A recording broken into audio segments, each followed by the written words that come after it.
Kaitse maakaitseringkonna lõpus õppus Teraora, kuidas läks? Kokkuvõtvalt võib öelda, et läks hästi, õpitud sai palju ja tuvastatud õpituvastusi oli ka palju. Mis oli õppuse eesmärk? Õppuse eesmärk, kuna ta oli juhtimispunkti õppus, siis õppuse eesmärk oli planeerida ja harjutada just kerge maakaitseringkonna tagaala operatsioone. Et õppusel meil peamine treenitav oligi siis tagaala juhtimise punkt koos siis sõjaaja malevatega, nii Jõgeva kui Järva malevaga, kellel oli lisaks väljas ka territoriaalsed juhtimisgrupid, kes toetasid kogu seda tegevust. Kaitseliidu Kirde maakaitseringkonnal toimus nädalavahetuse lõpus Teraora. Kuidas läks? Õppus üldjoontes läks väga hästi ja sai harjutada neid asju, mida on eelnevalt teoorias siis õpetatud meile. Igasugused alates käsu saamisest kuni käsu andmiseni.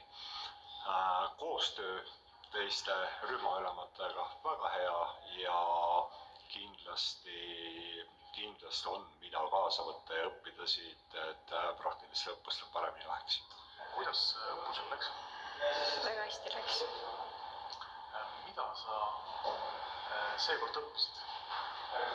Ma õppisin paremini kasutama seda kõike tehnikat ja õppisin ka liigutama paremini neid üksuseid erinevaid. Mida sa ise enda jaoks õppinud? Ise olen õppinud, kuidas paremini kasutada arvutit ja kuidas üldse selle G-Ketsiga ümber käia. Mida te õppisite sellest õppusel? See aitab nagu aru saada, et kuidas päris elus nagu asjad toimivad.